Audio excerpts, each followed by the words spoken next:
Shri Ram Vande Ram संच श्रीरम अनेक प्रियनाम प्रेमो भगवान जानकी पति श्री रामचंद्र भोगेशम अस्माकं कुलदेवम् शोभा भक्ता श्री राम समर्थ श्री राम समर्थ श्री रामचंद्र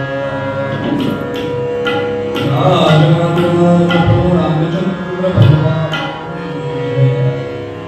जया साक्षी जन्मनाथ जया सदा जया चामुखी सर्वदा नामदेव नमस्कार ब्रह्मचैतन्य सद्गुरु श्री ब्रह्मचैतन्य महाराज की जय मां ब्रह्ममान की जय जय जय रघुवीर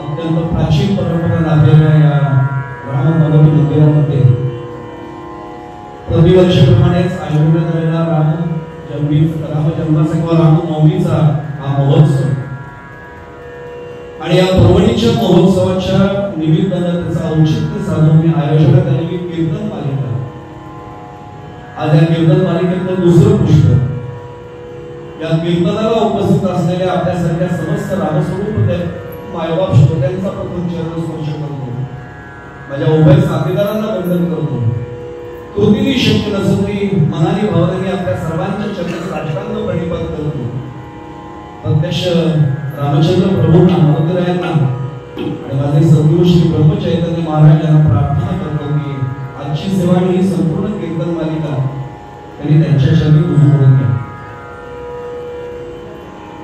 स्वतः जगद्गुरु पदाला पोहोचले विश्ववंद्य जगद्गुरु संत श्री तुकाराम महाराज यांचा सद्गुरूंचा महिमा कथन करणारा त्याचं विवेचन करणारा त्याकडे आमचं लक्ष आकृष्ट करून घेणारा असा 4 चरणांचा अभंग कालपासून आपण चिंतनाला समोर ठेवलाय या अभंगाच्या माध्यमातून सद्गुरू आपल्या आयुष्यात का आणि कसे महत्वाचे हे महत्व अधोरेखित करून तुकोबाराय आम्हाला सांगताय सद्गुरु वाचून सापडेना सोय धरावे ते पाय आधी आपणा सारिखे करीती ताताळ नाही काळ वेळ लोभ परिसाची न साहे उपमा सतो महिमा आणि अंतिम क्षणात आम्हाला सावधानतेचा इशारा तुकोबाराय देत आहे तुका म्हणे कैसे आंधळे तुका म्हणे कैसे आंधळे जन गेले विसरून थया सद्गुरू महाराज की जय जय रघुवीर समर्थ कालपर्यंत आपण पाहिलं की अध्यात्मात गुरु या संदर्भात 4 एकूण शब्द प्रामुख्याने प्रचलित आहेत पहिला गुरु शब्द त्याचंही आपण चिंतन केलं नाथ महाराजांची ओळी आपण एखादी भागवतात पाहिली जो जो जयाचा घेतला गुण तो तो गुरुने केला जाण आणि गुरुशी आले अपारपण जग संपूर्ण गुरु त्याचं विवेचन झाल्यामुळे तिथे थांबत नाही मग श्री गुरु हा शब्दही आपण पाहिला तो सुद्धा ज्ञानेश्वर माऊलींनीच वापरलाय श्री गुरूंसारखा सदा पाठीला काय इतरांचा लेखा कोण करेल त्याचंही चिंतन त्याच्या वर्गात आपण यथामती केलंय यथा उपलब्ध वेळेनुसार केलंय आज पुढच्या 2 शब्दांना थोडा न्याय देण्याचा सद्गुरू कृपेने प्रयत्न करू त्यानंतर तिसरा शब्द आहे जगद्गुरु थोडं स्पष्ट बोलायला तर गाडीवर उभं राहिल्यावर हल्ली कोणी लोक स्वतःला जगद्गुरु म्हणून घोषित करून गेले पण एक सांगू आपल्याला जगद्गुरु फक्त 3च आहे एक वसुदेव सुतं देवं कंसचाणूरमर्दनं देवकी परमानंदं कृष्णं वंदे जगद्गुरु गोपाल कृष्ण भगवान भगवान गोपाल कृष्ण जगद्गुरु पहिला क्रमांक, त्यांच्यासारखं तत्व भगवद्गीता एक डोळ्यासमोर आणा, आयुष्याचं सार्थक झालं समजा. एक भगवद्गीता ते एक श्लोक जरी समजलं, जगाच्या सगळ्या प्रश्नांची उत्तरं वेळ स्थळ यांच्या मर्यादा ओलांडून जेव्हा पलीकडे मिळतात ना, कालातीत स्तरातीत, तेव्हा ते तत्वज्ञान मांडणारे जे असतात ते जगद्गुरु पदाला पोहोचले. तर भगवद्गीता हे तत्वज्ञान फक्त भारतापुरतं हिंदुस्थानपुरतं आहे का? मी पुढे जाण्यापूर्वी सांगू आपल्याला,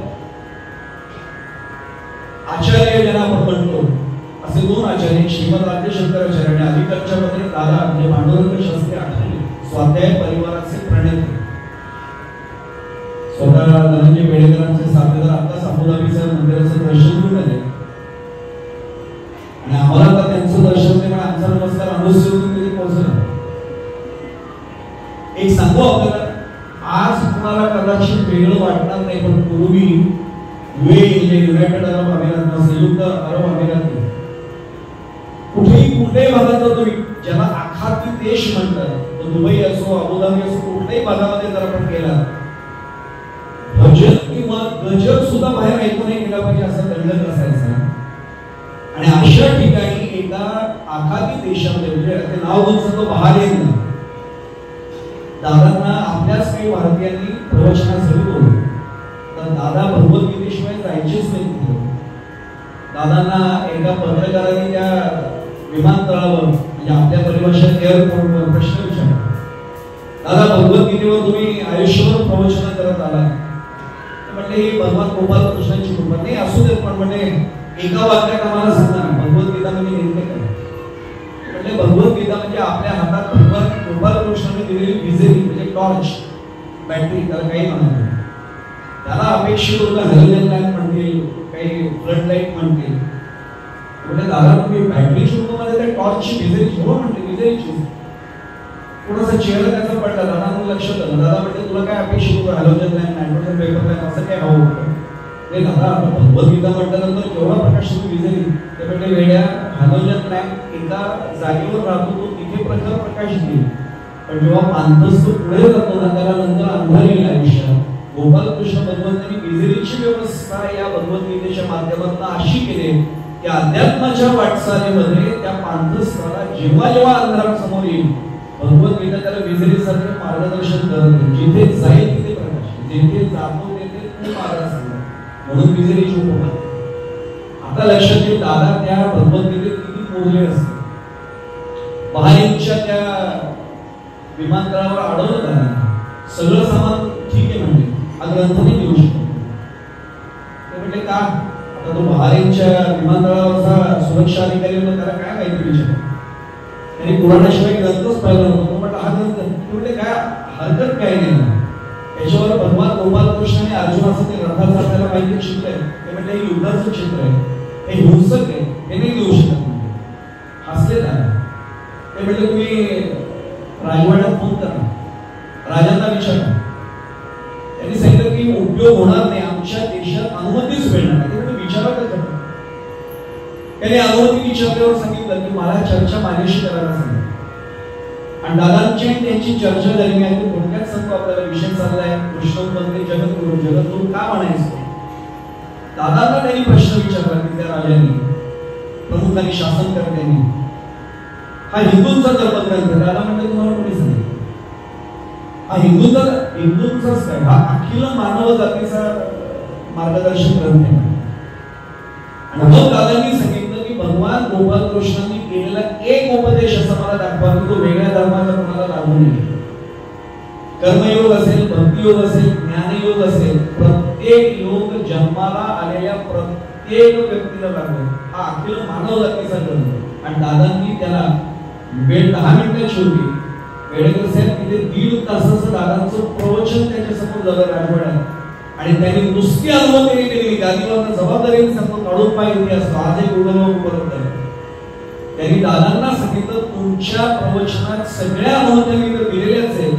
बाजूला मशीन होती, त्यांनी सांगितलं यांचं प्रवचन 7 दिवस आहे तोपर्यंत आगामी माईक वरनं स्पीकर वरनं त्यांच्या प्रवचनाला थांबवलं. काय दादांचा अभ्यास त्या भगवद्गीतेचा असेल अशी भगवद्गीता देणारे विश्ववंद्य पहिले जगद्गुरू गोपालकृष्ण भट, दुसरे श्रीमद आद्य शंकराचार्य, ज्यांना आपण आचार्यच म्हणतो. ब्रह्म सत्य जगत मिथ्या हा सिद्धांत तरी बळकट करून दिला.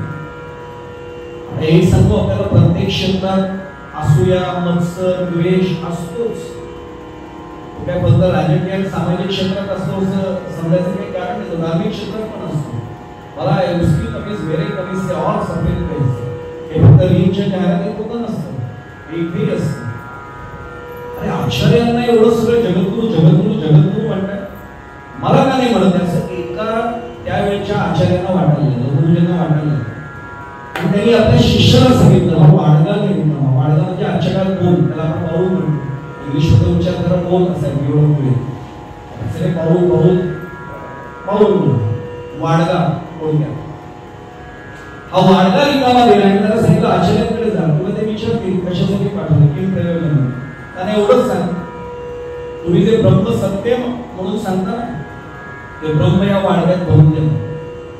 जा वाडग्यातनं ब्रह्म घेऊन ये. बघू आचार्य काय जगद्गुरू आहेत. श्रीमद आद्य शंकराचार्यांच्या मठात ते आल्याबरोबर आले पाद्यपूजा त्यांनी केली. माहित होता एक सांगू आपल्याला, ज्यांना काशी विश्वनाथ प्रत्यक्ष प्रसन्न झाला होता. श्रीमद आद्य शंकराचार्य प्रत्येकाला ओळखून होतं, सगळ्यांची कुंडली बघितलं कळले. पण तरी पाद्यपूजा केली, औक्षण केलं, त्याचा यथोचित सन्मान केला, कारण तो गुरुकुलाचा प्रतिनिधी म्हणून आला होता. आणि विचारलं की प्रयोजन, त्याने सांगितलं की आमच्या गुरुजींनी तुमच्याकडे एक वस्तू मागितली. कुठली वस्तू आहे? तुम्ही सांगता ना ब्रह्म सत्य जगत मिथ्या. हो मी सांगतो ना, सत्य आहे ब्रह्म सत्य जगत मिथ्या आहे, दिसणारं जग खोटं आहे. पण ते जे ब्रह्म सत्य आहे ना ते या वाड्यात भरून ते आमच्या गुरुजींना ते ब्रह्म हवं. माझ्यासारखा एकदा आलोच म्हटलं असताना आश्रमाचं काहीतरी काम समजून निघालं असतं, म्हणून मला जगद्गुरू काय दुसरं गुरु पण कोणी म्हणणार. पण आचार्य होतो, जगद्गुरू होते. ते म्हणजे मला आनंदाने दिवस अरे ब्रह्म देण्याचा आनंद काय. पण एक सांगू, त्या वाड्यातली जी जागा तुला रिकामी वाटते ती त्या ब्रह्माने व्यापलेली आहे, तेवढं रिकामं कर, मग त्या ब्रह्म भरपूर बनवणार. आपल्याला समजलं आपण व्यासन घ्या, अहो ते ब्रह्म सुद्धा वाड्यात आहेच ना. ब्रह्म सत्य आहे म्हणजे ती त्यांनीही बनलेली आहे. आपल्याकडे अनेक जण मूर्खपणाने प्रश्न विचारतात, मंदिरात देव असतो का, मूर्तीत देव असतो का? देव जर चराचर सृष्टी बनलाय, विठ्ठल जळीस्थळी बनला, रेखा ठाव नाही उरला, किंवा समर्थांच्या परिभाषेत रेखा ठाव या राघवे भीम नाही. रिकामा जागाच रिकामी ठेवलेली नाही. तो मूर्तीच्या बाहेर जर असेल तर मूर्तीत नसेल, तो माझ्यात आहे, तुमच्यात आहे, याचा अर्थ तो मूर्तीतही आहे. ब्रह्म सत्य जगत मिथ्या जगाला ज्यांनी सांगितलं आणि हिंदू धर्माची पताका त्या काळी सगळी आक्रमण असून सुद्धा त्यांनी आजपर्यंत फडकवून ठेवली. मी पुढे जाण्यापूर्वी सांगतो, आपण खूप अभ्यासू श्रोते बसले, शिक्षण क्षेत्रातली मंडळी आहेत. अनेक जण आम्हाला एका चुकीचा सिद्धांत शिकवतात की ब्रिटिश आले म्हणून भारत देश तयार झाला. मूर्खपणाचं विधान याच्यासारखं नाहीये. आचार्यांनी जे 4 मठ स्थापन केले त्या भारताच्या चतुःसीमा त्यांनी काढून बरोबर चतुःसीमा त्यांनी निश्चित केल्या. इथे माझे मठ आहे याचा अर्थ भारताच्या सीमा त्यांनी निश्चित केल्या. कोण सांगतो ब्रिटिश आले म्हणून भारत? हा त्यावेळी संस्था होती, आम्ही आज नाही करत नाही. कारण ज्याला काय म्हणून डिव्हिजन ऑफ पॉवर, डिसेंट्रलायझेशन हे आम्ही आजही करतोय. ते सोयीसाठी होतं, देश एकच होता असं विषय म्हणून सांगत नाही. रामदूत जसे आमच्याकडे आंध्रमध्ये आहे, रामप्रसाद उत्तर भारतात आहे, रामेश्वरम नावच आहे आपल्याला माहिती सर्वांना. सगळीकडे राम राम राम राम भरलेलं आहे. आता ज्याच्यात राम नाही त्याला राम दिसत नाही, त्याला आपण काय करायचं? त्यामुळे असे श्रीमद आद्य शंकराचार्य तिसरे जगद्गुरू ज्यांचा अभंग आपण कालपासून चिंतनाला समोर ठेवलाय, ते विश्ववंद्य जगद्गुरू संत तुकाराम महाराज तिसरे जगद्गुरू, तीनच जगद्गुरू. प्रमाण देऊ आपल्याला. जगद्गुरू अवतार तुका नामयाचा संप्रदाय सकळांचा येतो. जगद्गुरू अवतार तुका नामयाचा संप्रदाय सकळांचा येतो. हे जगद्गुरू तिसरे. आणि वैशिष्ट्य असं की या सगळ्या जगद्गुरूंनी एकच सांगितलं. काही वेळा तेही प्रश्न विचारतात, अहो सगळे संत आणि सगळे जगद्गुरू एकच सांगतात. मी तर नेहमी सांगतो, सगळे एकच सांगतात तेच संत असतात. आणि एकमेकांचं फोन काढत बसतात ना, ते तथाकथित विचार करतात. समाजाला बुद्धिवादी नकोय, बुद्धिभेद निर्माण करतात. समाजाला संत हवे जे सगळ्यांना एकत्र आणतात. साधा भाग आहे. जगद्गुरु संत तुकाराम महाराज यांचाच अभंग आपण समोर ठेवल्याने प्रमाण आपल्या समोर ठेवतो. ज्यांनी सांगितलं ब्रह्म सत्य जगत मिथ्या, ते दुसरे जगद्गुरु आणि त्यालाच बळकटी देणारे आमचे तुकाराम महाराज तिसरे जगद्गुरु. अनेकांना प्रश्न पडतो असं कसं असेल ब्रह्म सत्य जगत मिथ्या? मी नेहमी माझ्या आवडीचे दृष्टांत जोडून समोर आणि मग पुढच्या भागाकडे लगेच जातो, पुढच्या मुद्द्याकडे. एक संस्थान असतं, त्या संस्थानचे संस्थानिक म्हणजे राजा, संस्थान खालचं झाले, संस्थान नाही आहे वल्लभभाई पटेल ज्याला लोह पुरुष आपण म्हणतो, तरी संस्थान खालचं केली. पण संस्थानं अजूनही तशी लोकांच्या हृदयात आहेच. त्यांच्या राजाला संस्थानिक किंवा राजाच म्हणतात, त्या राणीला राणी साहेब म्हणतात. संस्थान खालचं तरी त्यांची शेती होती, जमीन होती, म्हणून थोडंफार उत्पन्न होतं, बाकीचा महसूल नव्हता. आणि पंचदशी होती की आर्थिक दृष्ट्या फार काही सुबत्ता नव्हती. त्या राणी सरकार होत्या, दुर्दैवाने त्यांना अपत्यच नव्हतं, मुलगा नाही मुलगी नाही, दोघे राजा राणी होते. राजांचं वय साधारणतः 80च्या आसपास, 70च्या आसपास, यांचं 60-65 या दरम्यान. मुलींची एक होती, ते 80-85 वर्षांची, तिघे जण त्या राजवाड्यात असायचे. पण मुलींचं नातं राणी सरकारांची मुलगी आणि वडील असल्यासारखं होतं. ती एकटे असताना राणी सरकार त्यांना बाबाच म्हणायची, माझे बाबा तुम्ही. आणि एकदा असं घडलं, परत दारात अँबॅसिडर होती, ड्रायव्हर असायचा. एक सांगतो आपल्याला, यांच्याकडे होती म्हणून सांगतो, दारात अँबॅसिडर उभी असणं हे फार मोठं वैभव होतं त्यावेळेस. फियाट किंवा अँबॅसिडर दारात आहे, लोक लगेच म्हणायचे. त्यावेळी मारुतीची भानगड नव्हती, फियाट अँबॅसिडर कोणच महत्व. आताचे मुलं एवढे हुशार आहेत, आवाजावरून सांगतात इंजिनच्या कुठलं मॉडेल आहे. आपण अनुभव घेतलेच नाही, लगेच सांगतात सर हे मॉडेल अमुक चॅलेंज आहे. काय आवाजाचं त्याला ज्ञान झालं आता सगळ्यांना, प्रत्येक मॉडेल. अँबॅसिडर दारात होती, तिथून जाता येता यायचं त्यांना. हातामध्ये दागिने काय होते अंगावर, फक्त एक एक बांगडी सोन्याची होती, पाटली सुद्धा नाही, एक एक बांगडी होती सोन्याची. कानात एक एक कुडी होती, सौभाग्य अलंकार म्हणून मंगळसूत्र होते. बाकी सोन्याचा चांदीचा एकही दागिना नाही. काही वाटत नव्हतं त्यांना, ठीक आहे आनंद आहे म्हणून. परिस्थिती आली, काळा येत असते म्हणून. एक दिवशी असं घडतं, राणी सरकारांच्या हातामध्ये पत्रिका येऊन पडते लग्नाची. ती लग्नाची पत्रिका आल्याबरोबर राणी सरकारांचा चेहरा पण हे नेमकं मुलींच्या लक्षात आलं, विमानजींच्या लक्षात आलं की राणी सरकारांचा चेहरा पडलाय. बघतात पटकन पुढे जातात. राणी सरकार काही अयोग्य जोडी आली तर मधुरांची, कारण त्यांच्याच राज्यातले होते दोघे जण. जे मुलींची ही शंका पण मला काढू अनुरूप आहेत दोघे, पण चेहरा पडल्याकडे काय अडचण नाही. त्यांनी एवढं सांगितलं राणी सरकारने, मुलींची तुम्ही पुरुष आहात, बायकांचे दुःख बायकांनाच कळतात, ते पुरुषांना नाही कळत. वडील मानता काय, मी माझ्यासाठी वडीलच आहात हो ना. वडिलांना आपल्या मुलीने दुःख सांगितलं की सांगू दे, थोडंसं तरी हलको हलकं होण्यासाठी तरी सांग. काय सांगू नये मुलींची. आता मी जर लग्नाला गेले तर बायका, तुम्हाला माहित नाही मी का म्हटलं, बायकांचं लक्ष माझ्याकडे असे सगळे राहण्यासारखं आहे. त्यांची अपेक्षा अशी असेल की मी सोन्याचे चांदीचे दागिने घालून आले आणि मी लंकेची अशी पार्वती बनले, माझ्याकडे काही नाही. जाऊ कशी अशी शालू आहे, चांगला अगदी ठेवणीतला शालू आहे, गाडीत पण तिथे जाईल. आणि बायकांकडे उलट जास्त दागिने असले, माझ्याकडे कमी. लोकांना काय वाटतं ते तुम्हाला नाही कळणार नाही. आणि पुढे जाण्यापूर्वी सांगतो, इकडच्या माता बहिणींना किती सहमत होती माहिती, पण बंधू वर्ग जे आहेत त्यांना कळेल. लग्नामध्ये आपल्यासाठी फक्त 2 वाक्य असतात, तिसरं असेल तर सांगा मी कीर्तन करतो, साष्टांग दंडवत करतो. माझा आजपर्यंतचा अनुभव असेल, जातो कमी म्हणून, पण जायला जमत नाही. पण ती 2च वाक्य असतात पुरुषांसाठी. पाकिट दिलं आलात बरं झालं, खूप छान वाटलं. दुसरं वाक्य जेवल्याशिवाय जायचं नाही. 2 वाक्य सोडली की आपलं काम संपलं. मला वाटतं सगळे सहभाग होते. 2च वाक्य, आलात खूप छान वाटलं, आनंद वाटलं, जेवल्याशिवाय जाऊ नका. आता मुंबईमध्ये काला कसब्यांना बदल झाला बरं का.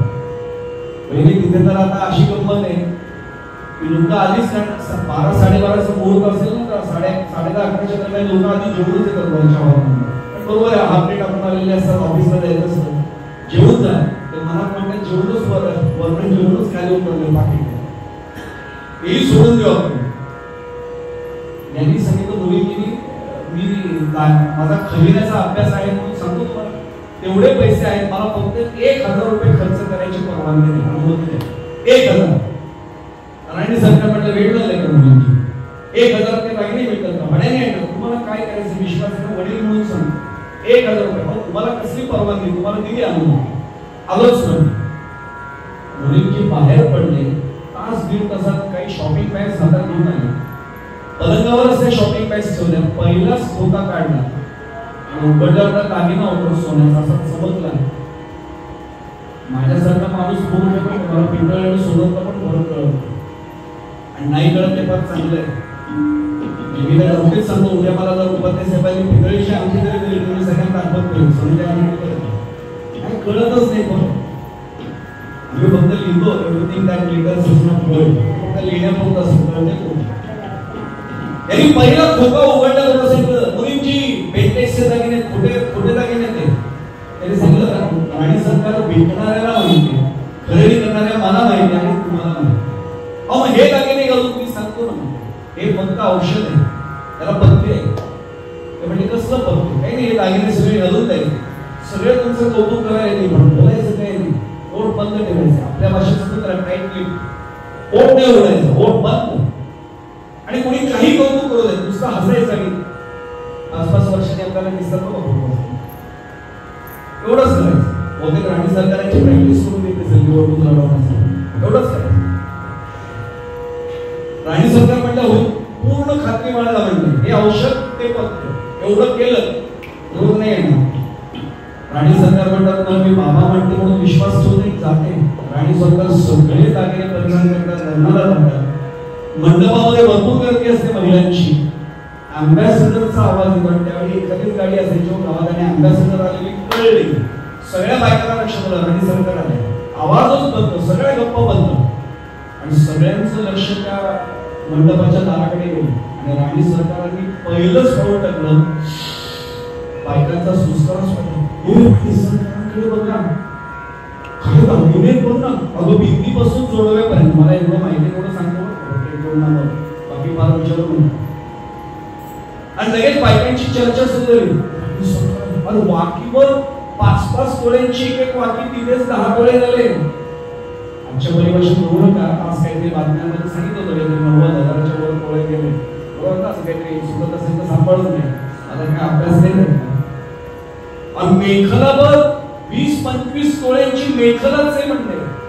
असे सगळे दागिने त्याचे, काय चपला मी तर नेहमी सांगतो कशाला ₹1,00,000 घालतात, फक्त चपला हार मिळेल, पण तो चपला हार आहे. पण सगळ्यांची किंमत, सगळ्या बायकांची चर्चा सुरू झाली आणि किंमत ठरली 1 कोटीचे दागिने राणी सरकार घालून. राणी सरकार विचार करतात दागिने कितीचे, 1,000 रुपयाचे आणि किंमत किती ठरली 1 कोटी. म्हणजे मुलींची कोटी काहीतरी मंत्र काढून आणलेला हे शक्यच नाही. गेल्या बरोबर राणी सरकारांना पहिली वाट दिली गेली, राणी सरकारच होते, पाकिट दिलं, वधूवरांना आशीर्वाद दिले, वधूपिता वरपिता दोघे म्हणले पाया पडून राणी सरकार आपण आला, फार आनंद वाटला. राजेसाहेब नाही आले, कारण आता त्यांना वयामुळे नाही झेपत, मलाही लगेच निघाल, राणी सरकार झेपत नाही, मला निघायला लागेल, मी केवळ आशीर्वाद देण्यासाठी आलो. वधूपिता वरपिता त्यांना गाडीपर्यंत पोहोचवायचं होतं, सगळ्या बायका मंडप सोडून ते दागिनेच सोडून बसलेल्या असतात. गाडी निघेपर्यंत सगळ्यांची तीच चर्चा. राणी सरकार राजवाड्यात आल्याबरोबर हात मारतात, मुलींची धावत येतात, काही गडबड झाली का काय, पायास पडतो, साष्टांग दंडवत. मुलींनी म्हणतात राणी सरकार काय झालं, काय झालं.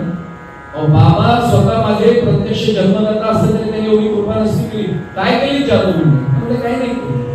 आता मुलींची मी दिलेलं उत्तर ऐका, म्हणजे आचार्यांनी तो सिद्धांत मांडलाय, ब्रह्म सत्य जगत मिथ्या तो आपोआप कळेल. राणी सरकार दागिने खोटे होते हे मलाही माहिती, तुम्हालाही माहिती, पण कुणी परिधान केले होते, म्हणजे की राणी खऱ्या आहेत का खोट्या आहेत. राणी खऱ्या होत्या म्हणले,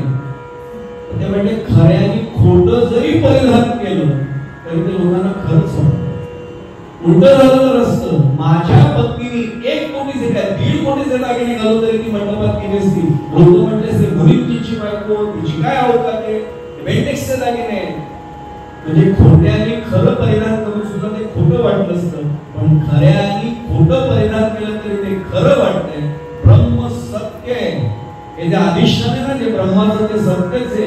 त्यांनी परिधान केलेलं हे जे अभ्यस्त आहे, म्हणजे हे जे जग आहे ते खोटं आहे, पण खऱ्याने परिधान केल्यामुळे ते खोटं असलेलं सुद्धा खरं वाटायला लागलं आहे. म्हणून आचार्य सावध करतात की यात अडकू नका. त्याचा मोठ्या घराला टाळामाळू बाहेर पडायचा हे काही खरं आहे नाही करायचं, पण त्याच्यात आपला जीव किती गुंतवायचा याचा विचार करण्यासाठी ते सावधगिरी आम्हाला दिली. आणि प्रत्यक्ष तुकाराम महाराजांबद्दल काय सांगायचं. तुकाराम महाराजांनी प्रत्येक गोष्टीचं अगदी 900 कन्या पुत्र होती तरी का करणे लागे पती या स्वरूपाची अंधश्रद्धा निर्मूलनवाले आज डांगोरा पेटतात. 450 वर्षांपूर्वी तुकोबारायांनी पहिले अंधश्रद्धा निर्मूलनाचं कार्य केले. ते सुद्धा देवावर सश्रद्ध राहून जे अंधश्रद्धा निर्मूलन समितीवाले ते देवच मानत नाही. पण तुकाराम महाराज देवाला मानतात, फक्त अंधश्रद्धा दूर करत आहे असे तुकोबाराय हे स्वतः जगद्गुरु. त्यामुळे आता लक्षात येईल की गुरु सद्गुरु जगद्गुरु. आता सद्गुरूंबद्दलचा एक भाग फक्त आजच्या प्रबोधकात सांगतो आणि आजचा प्रबोधक करण्याचा आख्यान मोठे असं संपवायला लागेल. म्हणजे आपल्याला प्रभूंच्या जन्माचं आख्यान घ्यायचंय. एकच तेवढा मुद्दा फक्त सांगतो आणि आजचा प्रबोधक आपल्याला घेतो. प्रश्न असा निर्माण होतो की तुकोबारायांनी मांडलं सगळं हे चिंतन अगदी बरोबर की सद्गुरु हा भाग आमच्या समोर मांडला. सद्गुरु नेमकं कोणाला म्हणायचं. आपण जगद्गुरूंची व्याख्या पाहिली, गुरूंची व्याख्या पाहिली. ज्यांची व्याख्या आपण गुरूंसाठी पाहिली ना ते शांती ब्रह्म एकनाथ महाराज यांनी सद्गुरूंची पण व्याख्या केली. काढून बघा एकनाथ काय व्याख्या केली. आणि एक सांगू 600 वर्ष 600-650 वर्षांपूर्वी त्यांनी सांगितलंय. आज देखील दोन्हीमध्ये अनुभव आहे. काय म्हटलं होतं ते. मंत्र तंत्र उपदेश खरो खरी गुरु आईते जो शिष्यास मेळवी सद्वस्तुते श्री कृष्ण सद्गुरु त्या समानी गोपाल कृष्ण भगवान. काय व्याख्या केली. मंत्र तंत्र उपदेश ते खरो खरी गुरु आईते. आपल्यापैकी कोणी गजानन विजय ग्रंथ वाचले की मला माहिती आहे. दासगणू महाराजांचा गजानन महाराजांची पोथी त्यात त्या माळणीला सांगितलं जातं बिल्लिंगला की उद्याच आशीर्वाद नावाचा आमचा गुरु आहे तो सुद्धा करून देतो मंत्र देतो.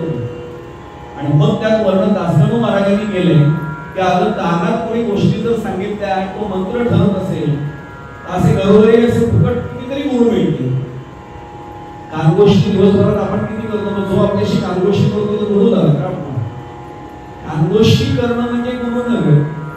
जो शिष्यास मेळवी सद्वस्तू ते श्रीकृष्ण सद्गुरु त्या समान. सद्वस्तू म्हणजे असा चमत्कार करायसाठी हे घ्या सोन्याची चैन ही सद्वस्तू नव्हे.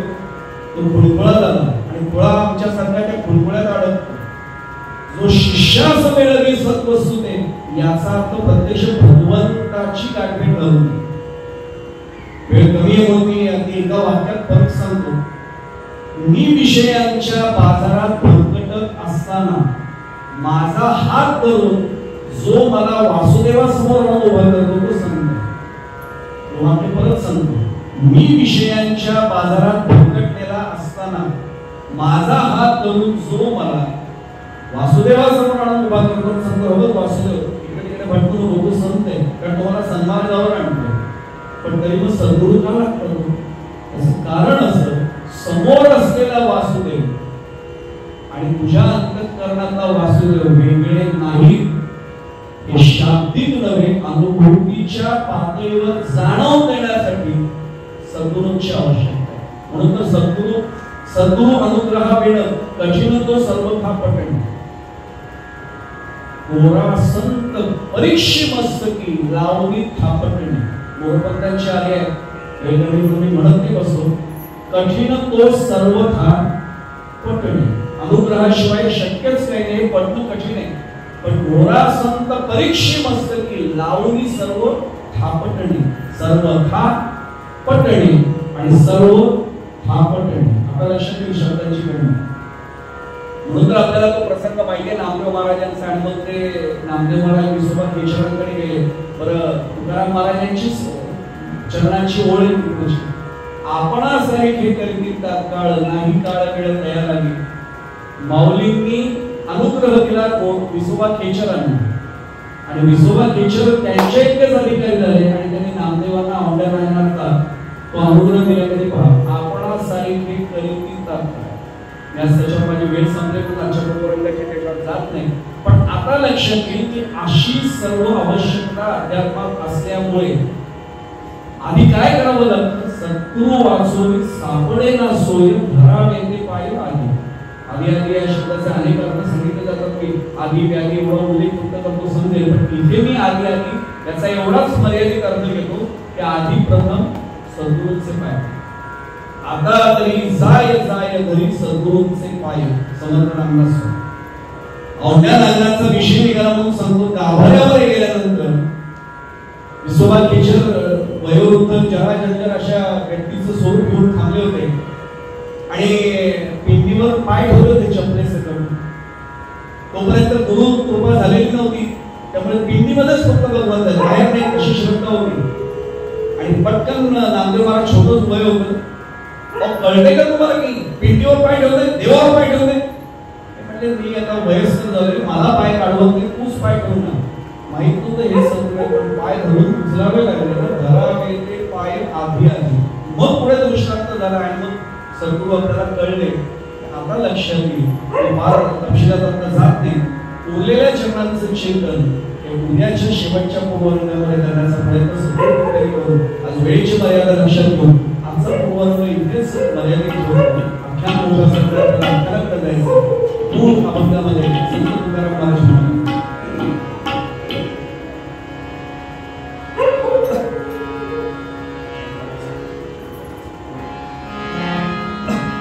सद्गुरू वाचोनी सापडे ना सोय. सद्गुरू वाचोनी सापडे ना सोय.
Oh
गडावर समर्थांचं कीर्तन झालं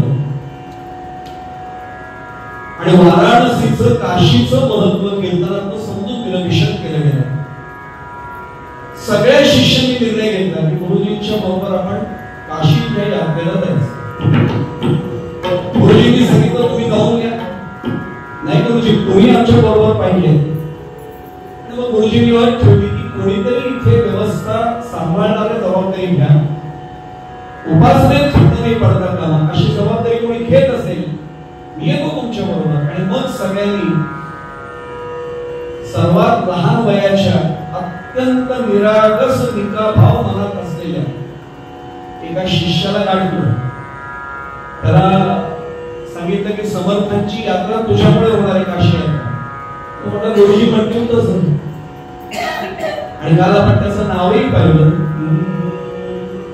राष्ट्रगुरु श्री समर्थ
जबाबदाऱ्या घ्यायची तयारी दाखवली.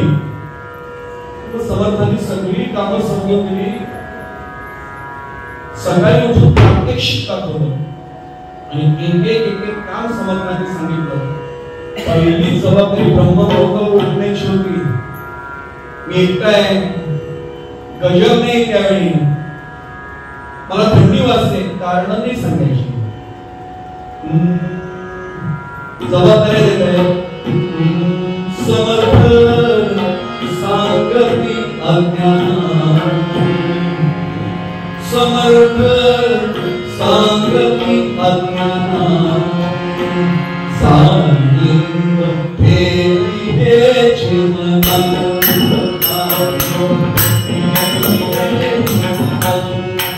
सांगितलं फेरी हे जीवन. यादी सांगायला सुरुवात करायला. प्रभाती उपनी सतई,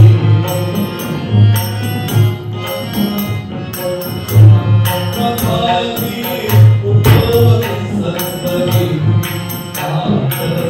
आरती पूजा करी, आरती पूजा करी. तात्कालिक काम सगळी सांगतातच, समर्थ सामान्याची महत्वाची दीक्षा समजून घेतात. लोक साथ संगत असते दोन्हीकडनं त्या आनंद असतो. प्रत्येकी सांभाळी दीक्षा,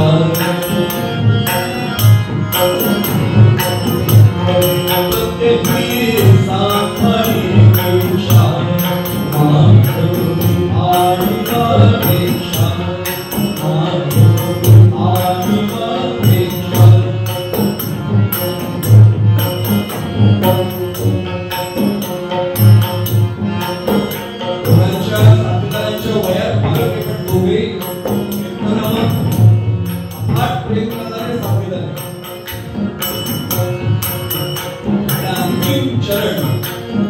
सर्वात मोठी जबाबदारी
एक लक्षात ठेव. सकाळी उठायचे, काकडांती करायची, पूजा करायची, भिक्षागिरी करायची, केर वारा सगळं सांभाळायचंच आहे. स्वच्छता गडावर समर्थांचा टापटिपीव वापर, फाटकं वस्त्र असलं तरी चालेल पण ते स्वच्छ. अभ्यासोनी प्रकटावे नाहीतरी झाकोनी असावे, समर्थांचे शब्द. सगळी कामं करायची. संध्याकाळी सद्ग्रंथांचं वाचन कर. नाही जमलं कीर्तन करायला, निदान नामस्मरण कर. म्हणजे इथली उपासना आणि तुझी उपासना या खंडणी पडतात. आणि शेजारीपर्यंत सगळी कामं सांगितली. आणि मग समर्थ म्हणाले, लक्षात ठेव ज्ञान, मला कल्पना आहे तू एकटा आहेस, हे दोघे तू एकटा आहेस, हे दोघे असं ते नाही म्हणाले, हे आम्ही म्हणतो. त्यांनी सांगितलं की अज्ञाना, मला कल्पना आहे तू गडावर एकटाच आहेस, होईल कदाचित लहान होय, दमायला होईल, सवय नाही तुला कामांची, एखाद काम राहिलं तरी चालेल, पण माझ्या रामाला जेवायला घालण्याशिवाय तू जेवायचं नाही. माझा राम उपाशी नाही राहणार. एवढं त्या मुलाच्या डोक्यात बरोबर बसलं. लहान मुलांचा संस्कारक्षम वय असतं मंडळी, जे सांगू ना ते इथे पक्क लिहिलं. गुरुजी मी सगळी कामं सकाळी उठतात, कालच म्हटलं उद्या सांगतो म्हटलं, आज सगळी कामं तुम्ही दाखवली प्रत्यक्षात, जमतील ना गुरुजी. गुरुजी म्हणाले मग आम्ही निघू. निघू म्हटलं आणि हा दसकला एकदम चेहरा बारीक केला आणि त्यांनी प्रश्न विचारला, गुरुजी परत कधी आलो? गुरुजी परत कधी आलो? गुरुजी म्हणाले, अरे आता तर निघतोय, पायी तीर्थयात्रा मुखी रामनाम हाची माझा नेम सिद्धीने, याने जायलाच काही महिने लागते. चालत जायचंय धर्मजन करत, वेळ लागेला मला येणार. आणि बाकीच्यांच्या पोटात थोडा झाला, कॅन्सर रद्द करतो तर काय म्हणते, यांनी वरकड्या बांधून सगळे तयार झाले होते. गुरुजीने त्याला जवळ घेतला, कारण वय लहान होतं. अज्ञानात तू राहतो म्हटलास ना, तुला पण यायचंय का बरोबर? नाही गुरुजी तसं नाही, मी गेल्याशिवाय तो पांढरा नाही. गुरुजी दर्शन झालं की लवकर यावर कुठच्या गेल्या एवढा मी कसा राहू इथे गडावर एकटा. समर्थांच्या मुखातून हरेक वाक्य बाहेर पडलं, बाळा तू एकटा नाही आहेस, रामराय तुझ्या. मी एक सांगू आपल्याला, गुरुजी असायला भेटतो, आम्हाला मूर्ती दिसते, समर्थ म्हणाले तू एकटा नाही आहेस, रामराया कशाला काळजी करतोस, प्रोजेक्ट सुद्धा दर्शन घेतलं की लगेच निघाल मी नाही बरोबर दिवस तुमच्या राहू शकणार आणि घंट गेलं तर लावून गुरुजींना आईला बेलगावा बाळत असत समर्थांनी घंट त्याला असं पोटाशी धरलं, डोक्यावरनं हात फिरवला, आशीर्वाद दिला आणि मनोमन रामरायांना प्रार्थना केली, रामराया योजना तुमची आहे, बाळाला तुमच्या ताब्यात घेऊन जातो.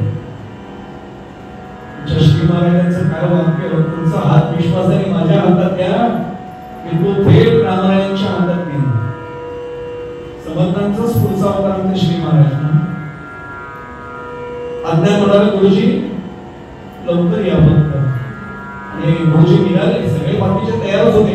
गुरुजींच्या पाठपुऱ्या आकृतीकडे ते दिसे नासे होईपर्यंत आज्ञा एक टक बघत बसलो, हात जोडून मागणं बघतोय. गुरुजी दिसे नासे झाले म्हटल्यानंतर पटकन वळला, आता कामाची जाणीव झाली, आता जबाबदारी आहे. गुरुजी पूजा पण केली होती, भिक्षा फेरी त्या दिवशीची झाली होती. आता पूजा दुपारची नैवेद्य. लहान मुलं एवढं आयुष्यात कधी स्वयंपाक केलेला नव्हता, पाकसंगती केलेली नव्हती, पण गुरुजींना करताना पाळलेलं होतं. लहान मुलं बघतात ना त्याचं अनुकरण व्यवस्थित करतात. भरा भरा भरा भरा गुरुजी जसं करायचे ना तसा प्रयत्न केला आणि स्वयंपाक तयार केला. पान वाढलं, ताट घेऊन गेला असं गुरुजींना पाहिलेलं होतं, त्याला मंत्र नव्हते घेत. ओम प्राणाय स्वाहा आपण काही म्हणता येत नव्हतं, पण तो नुसतं एवढंच म्हणायचा. काही पाणी पिलं गुरुजींसारखं श्रीराम जय राम जय जय राम. ओम प्राणाय स्वाहापेक्षा सुद्धा मंत्र बोलायला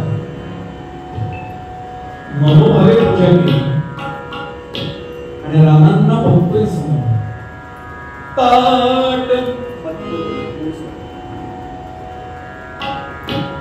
ताट पुढती ठेवूया, ताट पुढती ठेवूया, माथ्यानी बिनविराम राया.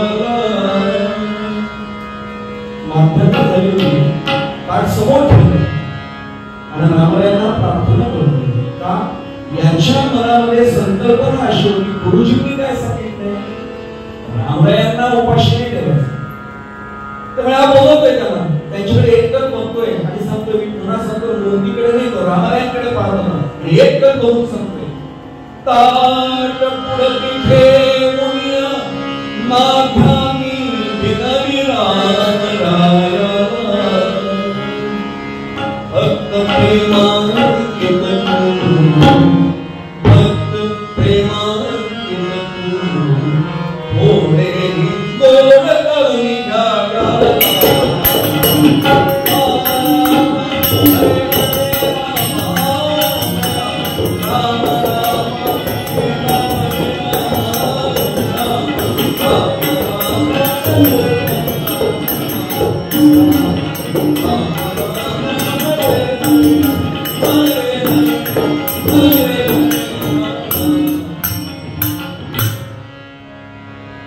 समोर ठेवलंय आणि एकच प्रभूंकडे बघतोय, रामरायांकडे बघतोय आणि सगळं वाढले वाटतच नाही बघताय आणि आवाहन करू शकतो. या त्यांच्या डोक्यात वाक्य असं बसलं होतं, माझ्या प्रभूंना माझ्या रामरायाला जेवायला घाल. म्हणजे जसं आपण पान वाटल्यावर येऊन बसतो तसं रामांनी आता यायचंय. रामराय येतील, समोर बसतील, वाट बघतोय. सारखा त्यांच्याकडे एकटक बघतोय, या गार होईल ते, या येईना तो येईना म्हटल्यानंतर शेवटी लहान बाळ आहे, मिका बुद्धी म्हणतो आपण, मिका भाव होता. गुरुजींनी काय सांगितलं होतं, रामराया जेवल्याशिवाय तू पण जेवायचं नाहीस. हे क्षण गेले. आमच्या परिभाषेत त्यावेळी तास असा शब्द नव्हता, भूमिका पळ अशी होती. पण आमच्या परिभाषेत काही तास गेले, रामराया येईच ना, सारखं एकटक होतं, या अहो कमाल करताय, किती वेळा सांगू या. आता शेवटी थोडं भांडायला लागलं. भांडण्याचा अधिकार फक्त भक्ती मार्गात आहे. ज्ञान मार्गात, योग मार्गात, कर्म मार्गात देवाशी भांडण्याचा अधिकार नाही. हा फक्त भक्ताला अधिकार आहे. थेट देवाला सांगता रामायला, तुम्हाला माझ्याचं आवडत नाही, मग येत नाही. मान्य, मी लहान आहे, आज माझ्या आयुष्यात मी पहिल्यांदा स्वयंपाक केले, पण गुरुजींनी सांगितलं तसं केलं. गुरुजी मला काम समजून दिले. कमी रामाला येईल ना, तुम्हाला जर माझ्या हातचं खायचं नव्हतं पण त्याच वेळी सांगायचं गुरुजींना, गुरुजी तुम्ही बोलता मला माहिती आहे, शिष्याला माहिती आहे, तुम्ही आणि गुरुजी माझे बोलतात तुम्हाला माहिती आहे. गुरुजींना सांगायचं याला ठेवू नका आज्ञानाला, दुसऱ्या कोणाला तरी ठेवा. त्याने दुसऱ्या कोणाला तरी ठेवलं असतं. गुरुजींनी मला ठेवलं ना, 6 महिने तरी येणार नाही माझ्याशी काय ठेवलं. दुकानाने जेवायला यायला तो उपाशी राहणार, तरी येईल ना रामायण. पुन्हा त्यांच्याशी भांडतोय. अहो कमाल करताय तुम्ही.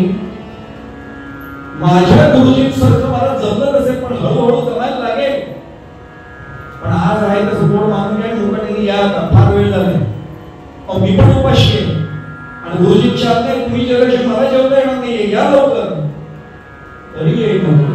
आणि झोपीला पेटला म्हणून 10 वर्ष सुद्धा वय नसेल त्यांच्याजवळ, 10 वर्ष पण वय नसेल. काय निका भाव निरायला सगळं असं मांडी धरून समोर बसलो. तो म्हणला तुम्ही हट्टी आहात, मी पण ठरवतो तुमची चिंता मोठी का माझी चिंता मोठी, बघू किती वेळ लागतो. तुम्ही येऊन मी पण अन्नाचा कण घेते, पाण्याचा थेंब घेतो, तिथेच बसतो. आम्ही नाही बसू शकणार. चतुर्थीला चंद्रोदय किती वाजता सगळेच विचारणारे आम्ही आहोत. आज चंद्रोदय किती वाजता? आणि काही जण तर आता मुंबईमध्ये, पुण्यामध्ये किंवा शहरामध्ये सोडून द्या, आता ग्रामीण भागात सुद्धा काही जण ऍडजस्टमेंट करायला लागले. ते काय डायबिटीसचा त्रास आहे ना, डॉक्टरांनी सांगितले वेळ चुकवू नका. चंद्रोदयाच्या वेळी नमस्कार करू, पण बाकी उपवास केलेला आता थोडं उपवास सोडा लागतं. त्या 10:30 आहे काय 10:38 आहे का नको, माझ नेहमीच्या वेळेला 9ला सुरू उपवास दिवसभर काही पाळले ना. आणि त्यातनं आतमध्ये मोदक वगैरे तळण्याचा वास यायला लागला नाही. तो उघडीचे मोदक असतील तर त्याचा अजून वेगळा वास. उपास केलेल्या माणसाला, मोठ्या माणसाला निर्णय करवत सारखा घड्याळाकडे बघतोय, दाढ दिसतं आणि काय म्हणतं आपल्या लक्षात आलं असेल, हा एकटा उपाशी बसला आणि किती वेळ थांबावं. ऐसे साधले सप्तदिन, 7 दिवस गेले. ऐसे साधले सप्तदिन, श्रीराम करीना भाषण,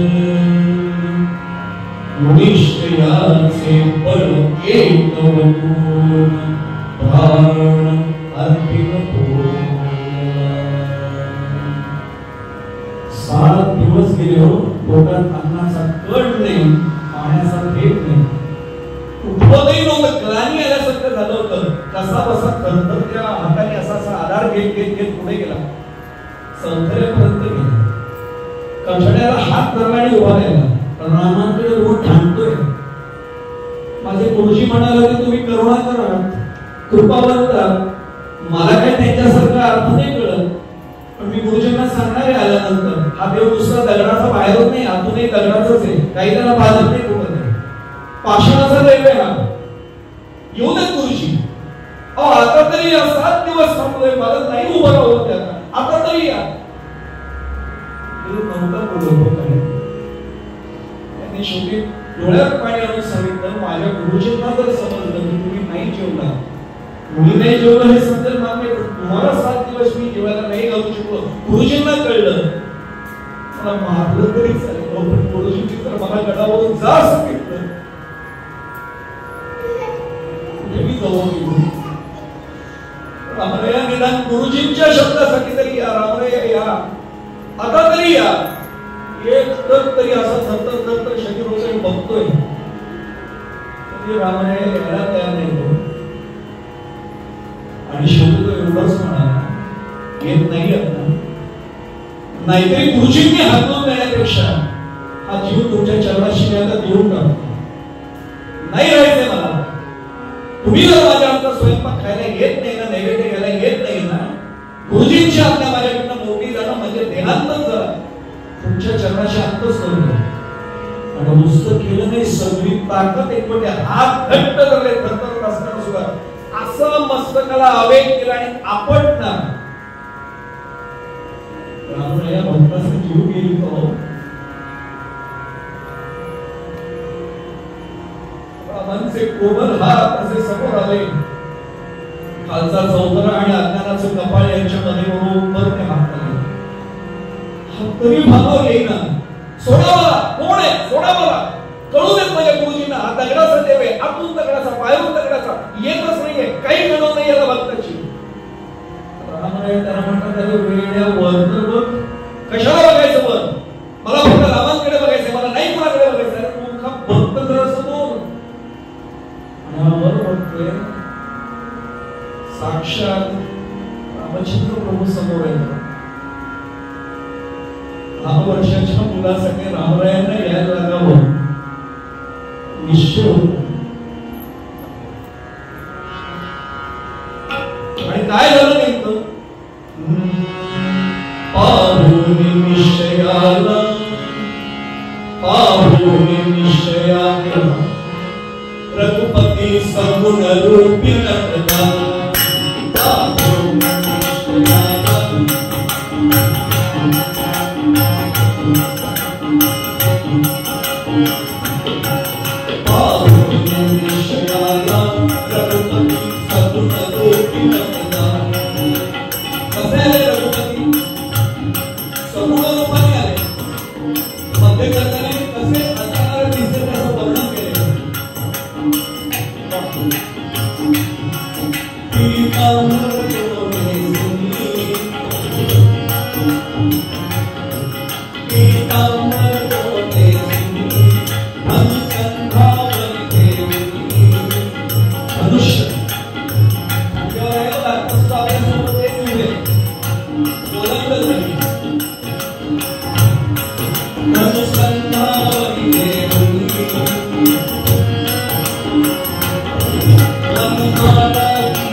मी काही जो स्वयंपाक करेन तो जेवायचा. ठीक आहे म्हणतो. ठीक आहे म्हटल्यानंतर 7 दिवसांचं त्राण केलेलं हे अवसान पुन्हा गोळा केलं. हे नाही म्हणत आणि 7 दिवसापूर्वीचे जेवढे प्रभू हे नका जेवढे शिळ झाला थोडं थांबा, आता भिक्षा विरुद्ध आहे शिल्लक, आज काही भिक्षा विरुद्ध जायला लागणार. यांनी पुन्हा सूर मांडली हो. तसंच करता शरीर हलते पण सगळी ताकद एकवटली आणि डोळ्याने स्वयंपाक केला. पण आता एक नाही 6 पानं आणि प्रभूंना म्हणला या. प्रभू म्हणले मगाशी एकच पान होतं. ते म्हणते तुम्ही याल का नाही माहित नव्हतं ना, आता आलात ना. अरे पण 6 पानं पंक्तीभेद मला नाही दिसत असल्याचं गुरुजी सांगतात. ते म्हणजे कुठला पंक्तीभेद, ते कोण आहे? गेले सगळे तुझे सहकारी होते गुरुजी ते नाही. जानकी माता आहेत, सीताबाई, लक्ष्मण पहिले आहेत, भरत शत्रुघ्न आहेत, रामप्रभू, जानकी माता, लक्ष्मण पहिला, भरत आणि शत्रुघ्न आले सगळे. ते म्हणजे आता 6वं पान आपल्याला खूप असं माझ्यासाठी नाही म्हणते. अरे हे रिकामं राहिलं पान, रिकामं नाही म्हणते. ते एक जण राहिलेत ना, ते म्हणते कोण? ते म्हणजे मला नाव घ्यायला भीती वाटते. ते तुमच्या पायाशी बसलेले गदाधारी शिल्पकडे म्हणजे अरे बाजू तुम्ही म्हणा म्हणजे मला भीती वाटते. त्यांना बोलवा. त्याने हात मारले प्रभू माझंच पुत्रच मारुद्रे आले पण त्याला अशी सरसावत आले. प्रभूंना म्हणजे इकडे या. प्रभू म्हणजे काय झालं रे, आधीच तो थांबलाय 7 दिवस. आणि ऐका म्हणजे थोडं कानात सांगतो मारुद्रे बुद्धिमत्ता परिश्रम होतो आणि दोन्ही समोरासमोरच आहेत बघा. मारुद्रे प्रभूच्या कानात सांगतात प्रभू हे जीवन महागात पडेल, जीवू नका, अजून मोह टाळा, नुसतं म्हणा येईल कधीतरी परत, जीवू नका या अंधळटीत जीवन. अरे तो प्राण मी म्हटलंय. आणि एक सांगू मी आज्ञाकाराला नाही गावलं, त्याच्या गुरुजींना गावलं. पण गुरुजींचा माझ्यावरचा विश्वास आहे ना, त्याला कळा नाही जाऊ द्यायचा. कारण जाताना काय वाक्य म्हटलं होते, तू एकटा नाही आहेस, तुझा रामराया माझा तुझ्या बरोबर आहे. माझा रामराया असं गुरुजींनी म्हटल्यानंतर जर मी जेवायला बसलो नाही गुरुजींना काय वाटेल याच्या, म्हणून जेवायला बस. पण प्रभू खरंच सांगतो हे अंगलटी येऊ दे, ते नंतरचं नंतर बघू.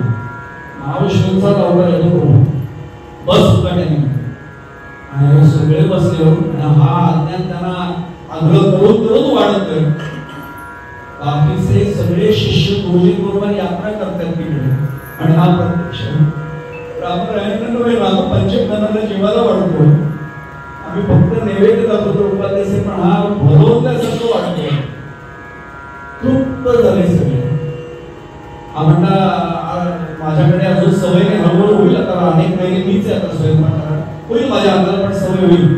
बरं झाले ना रामराय म्हणजे छान झालं आणि सगळं झालं. आणि आता अन्नदाता सुखी म्हणून उठायचे. रामरायांनी पद्धतीप्रमाणे रीतीप्रमाणे विचारलं, बरं आज्ञा झालं तुझ्या मनासारखं? खूप छान प्रभू, खूप बरं वाटलं. आणखी काय? आणखी एकच सांगतो म्हणजे पहिल्यांदा जेवायला 7 दिवस झालेले, ते दरवेळी नाही चालायचं. अज्ञान प्रभूंना सोडवते. एका जेवणाला येण्यासाठी 7 दिवस घालवले, याच्या पुढे हे असं नाही चालायचं. तुमचं काय हो, तुम्हाला अनेक भक्त आहेत, लाखो भक्त आहेत, तुम्हाला भरपूर झाले, तुम्ही हाणत असाल अनेकांची नैवेद्य होते. मी उपाशी आहे, मला 7 दिवसाचं राहता नाही. गुरुजींची सगळी कामं राहतील सगळी. उद्यापासून पानं वाढली की मी फक्त आज्ञा करणार, हात मारणार, चला जेवायला. की येऊन बसायचं मुलाने मारुतीला गेले. प्रभू सांगितलं असू देत म्हटले, येणार ना प्रभू का उद्या सुद्धा बसलं काय येतो आणि सुरुवातच झाली. रोज यांनी सगळी कामं करावी. सकाळच्या काकडापासून पानं वाटली म्हणायचं, चला जेवायला. सगळं रामपंचायत उडून 6 जण जेवायला बसायचे. रामरायांना नंतर असं वाटायला लागलं, नोंदून काय मुलगा आहे वा. रामरायांनी त्याला सांगितलं आता सीताबाई सुद्धा वाढायला मदत करते, कारण एकमेकांची सवय झाली. आता तू लहान आहेस, एकटा नाही शेवटी बसायचं, माझ्या बाजूला बसायचं. काय भाग्य असेल रामरायांच्या बाजूला अज्ञानालाच होता. नाही मी सांगतो म्हणून गुरुजी रागवते, गुरुजींना कळून नाही द्यायचं. मी सांगतो ना माझी आज्ञा बस बाजूला आणि अज्ञान बाजूला बसून जेवतो. काय आनंद वेगळा सुरू आहे. आणि असे काहीतरी केलं आणि एक दिवशी काकडची वेळ झाली तरी सुद्धा आज्ञा मंदिरात पोहोचलाच नाही. एक सांगू, देवाला सुद्धा भक्तांच्या पूजेची आणि भक्तीची सवय लागते. मानस पूजा सुद्धा आपण जर करत असू तर त्याची देवाला सवय लागते. आणि देव अस्वस्थ होतो भक्त गेला पुढे. हा काकड आरती करायला आला नाही म्हटल्यानंतर लक्ष्मणाला आज्ञा केली रामचंद्र प्रभूंनी. लक्ष्मण, आज काकडा करायला आज्ञा आला नाही. मग काय झालं? आला खोलीमध्ये गुहा चोरून ठेवायची.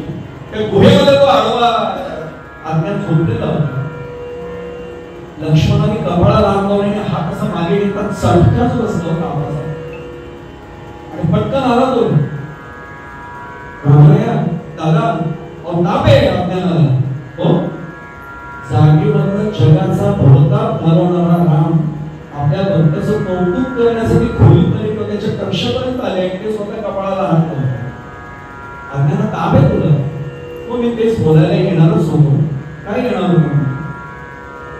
ते म्हटले नाही, तुम्ही बघताय आता गडावरती एकटाच आहे. सगळे ते काकडापासून भिक्षापेटीपासून केरवाला, पाणी, स्वयंपाक, संध्याकाळची सत्ग्रंथ वाचन, ते काही नामस्मरण सगळं शेजारपर्यंत मी एकटा करतोय.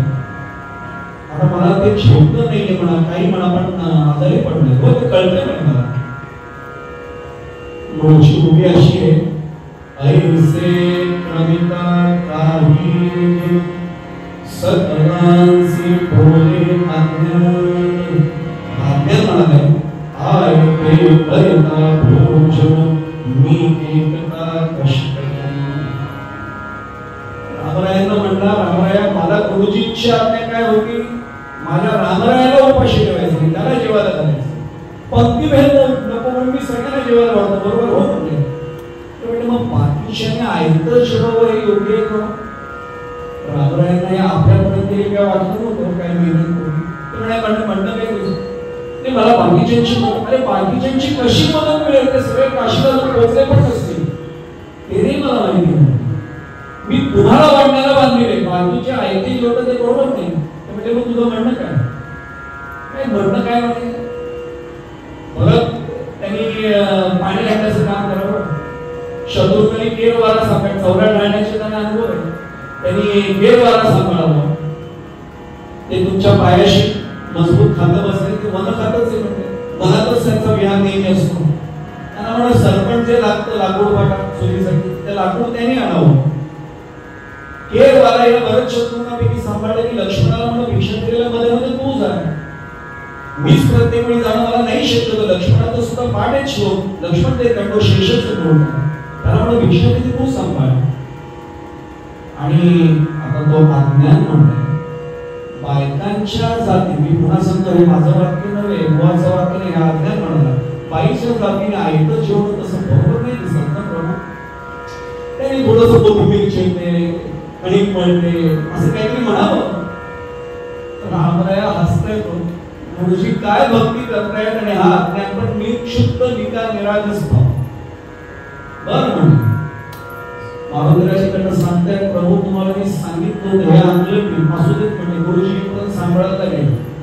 रामराया पुढचं वाक्य म्हणतात आज्ञा सर्व झाली कामं सर्व झाली म्हणजे वाटणी व्यवस्थित झाली म्हणजे आता काही चिंता नाही. म्हणजे पंक्ती भेद करू नये असं तू मागे म्हणतात. हो म्हणे म्हटलंच होतं. तुम्ही उभे केलंय कसं काय केलं? सगळ्यांना काही ना काही कामं दिली, मला काम काय? हो तुमच्या सेवेसाठी तर मी थांबलोय, तुम्हाला नाही काम. असं कसं म्हणे बाकीच्या कामं दिली मला नको काम? नाही नाही प्रभू गुरुजी मानतील मला, त्यांना कळू नाही द्यायचं. कसं नाही कळू द्यायचं? मी बघेन, मला काम दे. मला वाईट वाटेल तर नाही नाही प्रभू तुम्हाला काय काम, मी सांगतो म्हणून काम दे. अज्ञानाचं वाक्य तुमचा आग्रह म्हणून मला द्यायचं नव्हतं, तुमचाच आग्रह आहे म्हणून मी काम सांगतो. काय सध्या ताप येणार तोपर्यंत, एकदा ताप येईल की मग काही मला चिंता नाही. मी रात्री झोपताना शेजारती झाली की तुपात भिजवलेला काकडा तुमच्या पायाशी ठेवलेला असतोच, सवयी ठेवत असतेच. प्रातःकाळी उठल्यानंतर तुम्ही हाताने तो काकडा त्या सवयीवर टेकवा, पेटवा आणि स्वतःवरती श्रीराम जयराम जयराम ओढून घ्या. रामचंद्र प्रभू हसले हो. ठीक आहे म्हटले करू. आणि सुरू झालं. लक्ष्मण भैया भिक्षा भरत आमचे केरवाला सांभाळते. शत्रुघ्न तिथे साफसफाई पाण्याची व्यवस्था पळटून पळटून लक्ष्मण पहिल्या भिक्षा करीला गेले आणि मारुतीला सर्व आणून दिले आणि सीताबाई तिकडे स्वयंपाकाला भाकऱ्या पडवत अयोध्येत पण कराव्या नव्हत्या लागल्या पण इथे कराव्या लागल्या भक्तासाठी. आणि रामराया सकाळीच उठतायत स्वतःभोवतीच काकडा छान चालू झालं. आणि एक दिवशी गंमत कशी झाली आपल्याला कसा अंदाज सुटतो तसा त्यांच्याकडचाही अंदाज सुटला आणि त्या दिवशी भाकऱ्या थोड्या जरा जास्त झाल्या. आता भाकऱ्या जास्त झाल्या म्हटल्यावर त्याचा एक पदार्थ येतो पश्चिम महाराष्ट्रात कोणी असेल तर कळेल.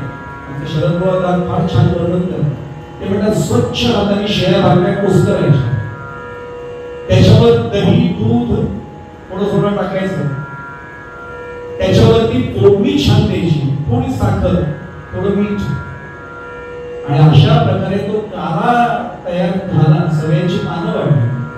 रामरायांच्या शेजारी बसलाच होता शिरस्त्याप्रमाणे. याचं लक्ष काल्याकडे गेल्यावर आता जेवायला सुरुवात करताना हा उत्साहपक्षी रडायला लागला. काय म्हणतो रडायला लागला म्हणतो रामचंद्र प्रभू अरे भरल्या ताटावर रडतात काय एवढं सुद्धा कळत नाही तुला गुरुजींनी हे सांगितलं नाही का. गुरुजींची आठवण येते म्हणजे आता कुठे म्हणतोस गुरुजींची आठवण येते. हा काला म्हणजे काल्याचं काय हा काला आमच्या गुरुजींना खूप आवडतो. आता रामरायांकडे सगळे बाकीचे पंचायतमध्ये बघतायत तुम्ही लाडावून ठेवले. आता काय उपयोग आहे का गुरुजींची आठवण करून रडत बसला. हा जेवायला सुरुवात करत नाही लहान आम्ही कसे जेवू तुम्हीच लाडावून ठेवले. थांबा मला बोलू दे तुझं काय म्हणणं नाही. हा काला आमच्या गुरु अरे असू दे उपयोग काय गुरुजी काशीला आपण होते गडावर अंतर खूप आहे. तो म्हटलं असू दे ना असू दे तुझं म्हणणं काय गुरुजींना काला पोचल्याशिवाय मी घास नाही खाणार. तो म्हटलं गुरुजींना काला कसा पोचवणार. रामरायांना हा जवळ बोलवतो आणि कानात सांगतोय तुमच्याकडे सुपरसोनिक जेट इंजिन आहे ना विमानानं तर ते कोण रोजवं मारुतुल्यवेगं जितेन्द्रियं पुनराकृष्टं वातात्मजं वानरयूथं श्रीरामं शरणं प्रपद्ये महारुद्रः. योगायावाली शनिवारच आहे आज अर्पर्यंत स्मरण होते आणि मारुतराय खातरले प्रभू तुम्हाला पहिल्याच दिवशी सांगितलं होतं हे जेवण पचनार नाही आणलं की बाबा चहा त्याला घेऊन. सीतामाईने तो फुलसुटी करून काला दिला. त्यांनी सांगितलं बस खाल्लं माझ्या गुरुजींचे स्वामी ज्या खांद्यावर तुम्ही घेऊन आला होता त्या खांद्यावर बसण्याची माझी लायकी नाही. मी पाय धरून पोहोचलो आणि खरा भक्त तोच जो चरणाशी राहतो तुझी चरण सेवा साधा हेही नवे जन्म यादसाठी देवा तुझी चरण सेवा साधाव्या. मारुतीने म्हटलं मग बघ चरण धर माझे डोळे बंद कर मी सांगेपर्यंत उघडायचं नाही. जय रघुवीर म्हणून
घट्टच बंद केले.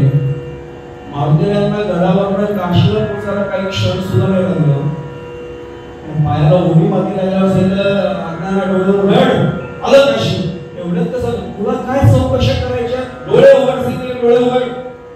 डोळे उघडले. हे बघ, हा नदीचा काठ, ही समोर गंगा, हे तिथे सगळे पूजा विधी चालले, तिथे तुझे सगळे 6 ते शिष्य आणि मध्ये गुरुजी पण. हा काला घ्यायचा, गुरुजींना भेटायचं, त्यांना काला द्यायचा. त्याच क्षणी उलट्या पावलाने परत यायचं. ताटावर रामचंद्र प्रभू आणि जानकी माता तसेच उपाशी बसले. तू इकडे जेवण नाही, त्यांना उपाशी ठेवू नकोस. आत्ता जातो आणि आत्ता येतो म्हणला आणि वळला.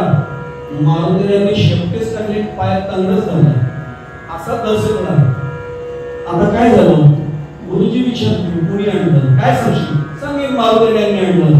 तंगड धरून इथे चापती वाढवून म्हणलं. गुरुजींना माझं नाव नाही सांगायचं. आपण ते विचारतील, काहीही सांग, पण तुझा प्रश्न आहे, माझं नाव नाही सांगायचं.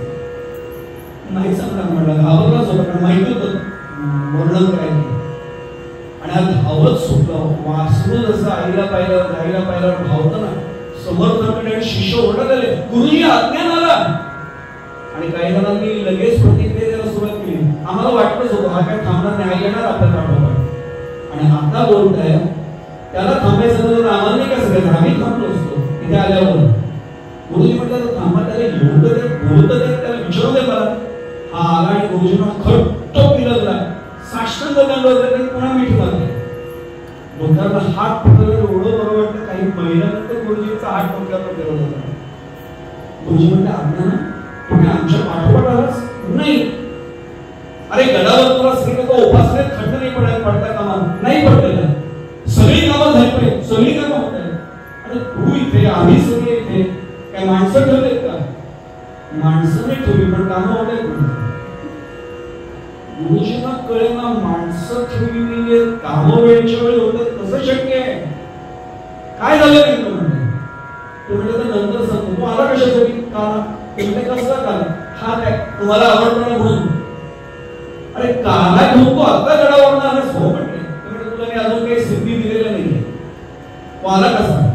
ते नंतर सांगतो गुरुजी काला नंतर घेईन. तू आलास ना, निघाला केव्हा? म्हणा आत्ताच. पोचला कधी? आत्ताच. आत्ताच निघाला आणि आत्ता पोचला की आकाशवाणी आला असं म्हणे. हो म्हणलं. आता नको तो प्रश्न येणार, कुणी आणला? म्हटलं गुरुजी पाया पडतो पुन्हा, तेवढं विचारू नका. काय नका विचारू? त्यांनी सांगितले, माझं नाव सांगितलं तर इथे वाळू तंगड धरून आणते. मी घाबरतो त्यांना. ते म्हणजे मी आहे ना, घेऊन बसतो, तुझ्या पाठीशी उभा आहे, सांग मला नाव. ते म्हणजे नाव नाही सांगत, वर्णन करतो. बरं म्हणजे रामरायांच्या चरणाशी जे बसतात, गदाधारी शेपटीवाले, अरे मारुती तुम्ही म्हणा म्हणते. कुठेच मारुती राहिले. त्यांनी फक्त बघितलं पण नाही, असं बोट टाकलं आणि समर्थ मुलांसारखे धावत गेले. समर्थांनी काही पर्वा नाही केली आणि साक्षात मारुतीरायांनी त्यावेळी सूक्ष्म देव धारण केला होता. गरिमा सगळ्या सिद्धी मारुतीरायांना प्राप्त आजही येते चिरंजीव आहे, संत चिरंजीवांपैकी. तरी सुद्धा सगळ्यांनी बघितलं की गुरुजी कुणाचा तरी पाय धरल्यासारखे खाली वाटले. गुरुजींनी प्रार्थना केली, माझ्या शिष्याने एकदा दर्शन द्या. मूळ रूप धारण केलं आणि एवढं सांगितलं, मारुतीराय तुम्हाला त्रास घ्यावा लागला. ते म्हणले माझा त्रास सोडून द्या, वरती बघा म्हणले. मी जळण व्यवस्था सगळी सांभाळतोय, सरपण आणतोय, लाकूडपणा मी आणतोय. तो शत्रूला तिकडे केरवारा काढतो, भरत पाणी आणायला जातोय म्हणून. लक्ष्मण भैया भिक्षा देवी सांभाळतायत, जानकी माता भाकऱ्या बनवतायत आणि तुमचे रामराया स्वतःमध्ये काकड्या फिरवून घेतात. श्रीराम जय राम जय राम. समर्थांनी एकदा अज्ञानाला जवळ घेतला. अज्ञाना, अरे तुला कल्पना आहे तुझ्याकडे काय झालं? त्यांनी सांगितलं गुरुजी मला एकदा काही कळत नाही, मी खरंच अज्ञान. जरा मन आहे मला तर नाही म्हणून. तू कसला अज्ञान? अरे तूच खरा सज्ञान, तूच खरा सज्ञान. मग त्यांनी एवढं सांगितलं, गुरुजी आता जे घडलं हे अज्ञानात घडलं, कारण मला तुम्ही सांगितलं होतं माझ्या रामरायाला उपाशी ठेवायचं नाही म्हणून मी फक्त हे केलं. ते जेवायला यायला लागले, मग ते कामही करायला लागले, मला बाकी काही त्यात समजत नाही. मग रामरायांना त्यांनी सांगितलं प्रत्यक्ष समर्थांनी की तुला मिळवण्यासाठी मला 12 वर्ष तपश्चर्या करायला लागली आणि यांनी तुम्हालाही प्राप्त केलं. हे केव्हा शक्य होऊ शकतं? फक्त सद्गुरूंची कृपा झाल्यानंतर. आपण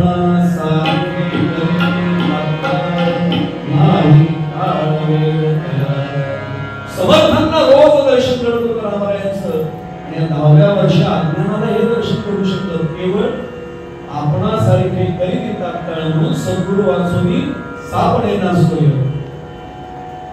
अभंगाचं पूर्वरंगात उद्याच्या जेवढं चिंतन मांडते तेवढं उद्या करू. इथेच संपेल. थोडा वेळ मी पुढे आले मूळ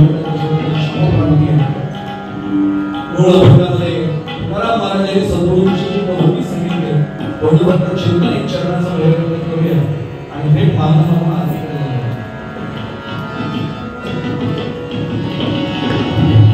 सद्गुरू वाचोनी सापडे नसो. सद्गुरू वाचोनी सापडे नसो. सद्गुरू वाचोनी सापडे नसो.